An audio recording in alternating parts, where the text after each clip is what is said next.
Hello everyone, मैं मुकुल अग्रवाल आपका आप ही के यूट्यूब चैनल में स्वागत करता हूं बड़ी खबर के साथ। भारती एयरटेल ने 5G युग में प्रवेश की तैयारी का एक और कदम बढ़ा दिया। यस, अभी तक हम लोग कौन सा इंटरनेट यूज करते हैं? 4G। 5G आने की तैयारी में है। क्या है, कैसे है, सब जानेंगे। चैनल को सब्सक्राइब कर ले, बेल आइकॉन का बटन प्रेस कर ले, जिससे हर एक इंफॉर्मेशन आपको मिलती रहे। तो आखिर क्या है खबर? तो भारती एयरटेल देश भर में 4G का नेटवर्क बहुत मजबूती से थामा हुआ है, बट फिर भी अभी भी इंडिया में 4G उस पावर पैक की तरह सब तरफ नहीं पहुंच पाया है। एग्री करते हो? और इवन हमें 5G में भी आना है, 5G की क्षमता को भी हासिल करना है। और इस चीज के लिए भारती एयरटेल ने फिनलैंड की दिग्गज कंपनी नोकिया के साथ $1 अरब की डील की है। $1 अरब यानी 7,636 करोड़ की डील है। और दोनों कंपनियों के बीच ये डील कई वर्षों के लिए है, नाज नकल कई वर्षों के लिए है। और इस जो डील है, इसके तहत नोकिया देश के 9 सर्कल में एयरटेल की 5G नेटवर्क क्षमता को विकसित करने के लिए लेटेस्ट इक्विपमेंट लगाएगा। और जैसा कि आपको पता है कि एयरटेल 4G के नेटवर्क में नोकिया सबसे बड़ा वेंडर है। और इस करार के साथ फिनलैंड की कंपनी अलग अलग स्पेक्ट्रम बैंड की 3 लाख रेडियो यूनिट लगाएगी, जिससे भविष्य में 5G कनेक्टिविटी के लिए जरूरी इंफ्रास्ट्रक्चर को तैयार करने में मदद मिले। इवन बताया जा रहा है कि ये जो डील है, इस पे जो भारती एयरटेल के एमडी हैं गोपाल विट्टल जी, उन्होंने कहा हम पिछले 1 दशक से अधिक समय से नोकिया के साथ काम कर रहे हैं और हम इस बात से बहुत ही खुश हैं कि नोकिया के उत्पादों को हम नेटवर्क को और बेहतर करने के लिए दिन रात कार्यरत हैं। और हमारा जो ये कदम है 5G युग में प्रवेश करने की तैयारी का कदम है। और याद रखिएगा, भारती एयरटेल दुनिया का जो है भारत दुनिया का दूसरा सबसे बड़ा टेलीकॉम मार्केट है, इस बात को भूलिएगा मत। और इंडिया में भारती एयरटेल दूसरी सबसे बड़ी टेलीकॉम इंडस्ट्री है। पहला जियो, दूसरा Bharti Airtel.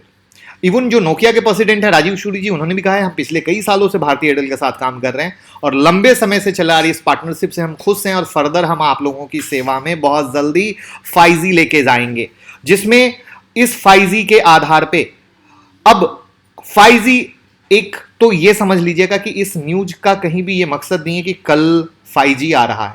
It's a step towards 5G connectivity plus even 4G भी जो हमारे इंडिया में स्ट्रांग नहीं है, उसको स्ट्रांग करना। इवन अगर आपको पता हो तो चीन में 5G चालू भी हो गया है और उन्होंने 6D टेक्नोलॉजी पे भी काम करना चालू कर दिया है।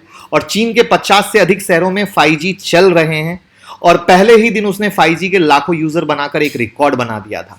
तो देखने वाली बात है कि फर्दर क्या हो पाता है। लेकिन अगेन अब सबसे बड़ा सवाल, क्या इस खबर पे भारती एयरटेल को दौड़ के खरीदना चाहिए? बिल्कुल नहीं, बिल्कुल नहीं। देखिए, मैं बार बार बोलता हूं, अभी कुछ देर पहले हमने एक्सिस बैंक और मैक्स लाइफ की वीडियो बनाई, उसमें भी यही वर्ड बोले। भारती एयरटेल एक बहुत अच्छा स्टॉक होने वाला है फर्दर, लेकिन जिस तरीके से AGR इशू पे मार खाया है उसके बाद भी बेहतरीन परफॉर्मेंस किया है, तो डेफिनेट लॉन्ग टर्म के लिए भारती एयरटेल एक अच्छा स्टॉक होगा। जहां पे हम डीप में अभी तक मैंने टेलीकॉम इंडस्ट्री नहीं दी थी कभी भी। जो आप लोगों ने फंडामेंटल की सीरीज देखी थी, अगर उसमें देखा होगा तो हमने जो भी स्टॉक दिए 25 से 30% का रिटर्न दे रहे हैं। तो फर्दर जब ये गिरेगा तो डेफिनेट हम देंगे। आप हमसे जुड़े रहिएगा, टेलीग्राम ट्विटर से हम बताएंगे। बाकी मंडे टू फ्राइडे जो निफ्टी के लेवल आते हैं, हम उम्मीद करते हैं आप उस पर काम करके पैसा कमा रहे होगे। आज भी निफ्टी हमारे लेवल से ही गिरा है, तो उसका पूरा फायदा लीजिए। और 10 मई से जो ऑनलाइन क्लास चालू हो रही है उसको सीखने का प्लान कीजिए, खुद से सीखिए, खुद से डेवलप कीजिए हर एक चीज को। बाकी तो फंडामेंटल की हर एक चीजें हम आपको आपकी भाषा में दे रहे हैं कि सिर्फ न्यूज देख के दौड़ना बिल्कुल नहीं है, बिल्कुल नहीं है। न्यूज की इंप्लीमेंट को सोचिए कि वो किस तरीके से इंप्लीमेंट होगा। क्या वो हो गया? क्या वो होने वाला है? क्या वो डील से एक दिन में इंपैक्ट आने वाला है? ये बहुत बड़ा क्राइटेरिया होता है। जहां पे इंपैक्ट नेक्स्ट डे या 2-4 दिन से शुरू होता है, वहां पे उस डील का इंपैक्ट बहुत पावरफुल होता है। लेकिन जो चीजें हाँ होने वाली है, हम कर रहे हैं, हम करेंगे, उसका इंपैक्ट उतना पावरफुल नहीं होता। तो ये सारी चीजें उम्मीद करूंगा आपको सीखने को बहुत अच्छा मिल रहा होगा आपकी भाषा में। बस लाइक कमेंट शेयर करते रहें, जिससे हम आपके लिए यूं ही सारा एजुकेशन लाते रहें। Thank you so much, thank you.